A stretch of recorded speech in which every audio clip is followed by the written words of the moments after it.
So far, Islamic finance within the Malaysian paradigm has concentrated on the lower end of the risk, return, and time profile, meaning the short-term instruments of liquidity which are extremely important. In fact, when I started working on Islamic finance in late 70s, already a term was coined for Islamic finance that was profit and loss sharing. And as an economist, thinking about how you can have a system which just relies on the risk-return relationships within profit and loss sharing, the question always came up, where is the liquidity going to come from for this system? Because if you commit all your financial resources to developing only instruments that are profit-loss sharing, then these instruments will not become available should the system be subjected to liquidity shock. Therefore, so far, what has happened is that with, thanks to Malaysia, Islamic finance now has the instruments of liquidity creation. So should there be a shock to the system itself, liquidity instruments are there in order to absorb the shocks. These instruments were absolutely necessary, and we really ought to try to abstract from this, I believe, a vacuous and non-productive debate about whether or not you have Islamic Sharia-compatible instruments or you have Sharia-based instruments. These instruments that are already on the books are approved by fuqaha, and we should take it like that and move on to develop the equity sharing and risk sharing instruments as quickly as possible. And therefore, for all the reasons that we have given, the punchline of this conversation is basically that Malaysia needs to move very rapidly in developing a very vibrant global stock market, not only to help its own economy and its own people and its own financial sector, but also help more rapid pace, more accelerated pace of evolution of Islamic finance. With that, I can then start talking about the topic. There are words in there that really require explanations. The first is paradigm change. I want to make sure that it's understood. We are not talking about a paradigm shift. The paradigm shift we have in mind and we hope for and pray for is a shift from a conventional financial paradigm to an Islamic paradigm, a fully developed Islamic paradigm. And that paradigm, of course, has its beginning, in my view, in a very systematic and very well thought out, deliberated Malaysian paradigm. But what is a Malaysian paradigm? As you know, paradigm is basically a conceptualization of reality, or some parts of reality.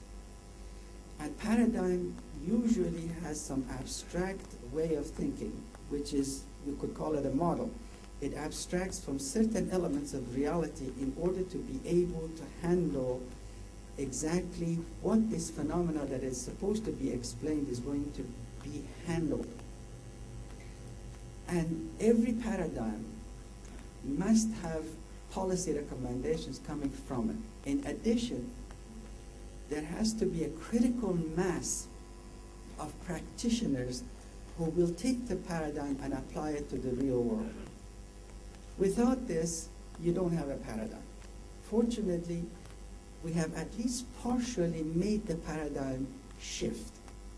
What the paradigm change referred to is that within the Malaysian paradigm of Islamic finance, we now need to change emphasis from the lower end of the spectrum of the menu of financial instruments of Islam to the higher end of the spectrum of longer term and greater risk return profile. And as I said, the very end of that spectrum is indeed the stock market. Now, how do we develop this stock market? My view is that the Malaysian paradigm has these following elements that distinguishes it from any other way of implementing Islamic finance. As you know, there are paradigms out there.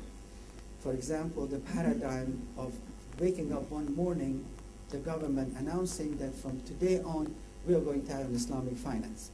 It just so happens that paradigm has proven not very productive. The paradigm that was adopted here in Malaysia, first of all, was top-down, with a huge commitment from the government in developing the Islamic financial sector. Besides that, it had few other elements. One was that it was deliberate, systematic, and gradual. Second element was that it had components within it that were very well integrated. And these included the following. One, the wherewithal or the infrastructure of the finance itself. It had to be put in place. Secondly, it had to have the wherewithal and the infrastructure of an effective regulatory and supervisory system. It also needed a way of supplying the human capital to indeed administer the Islamic finance. All three, at one time or the other, were put together, which we now have what is available in Malaysia. This paradigm, however, has focused again on the liquidity end. It now has to change its emphasis away from short-term, because there is enough of, in my view, enough instruments, short-term instruments, that can provide liquidity to the market for some time to come. The biggest fear one has is that by continuing to concentrate on this lower end of the spectrum, you set in motion a path dependency, meaning that we get into a habit of concentrating on this lower end and constantly innovating, product differentiating the same instruments over and over again, basically because the market demands it, and never develop the long-term instruments that can serve the investment and growth needs of the economy. So we need to complete that. But it isn't going to happen unless we go back to the first element of Malaysian paradigm. An active participation, beside commitment, an active participation of the government in assuring that this also will take off the ground the same way as the initial paradigm took off. By active participation, we mean the following. Providing a vibrant stock market development with the elements which is going to need in order to really become the stock market of the world. For that to happen, government has to give it enormous amount of energy initially. It can do so by developing risk-sharing instruments to help finance part of its financial needs in the budget. If Malaysia is like any other country, anywhere between 30 to 40% of its budget goes for developmental projects.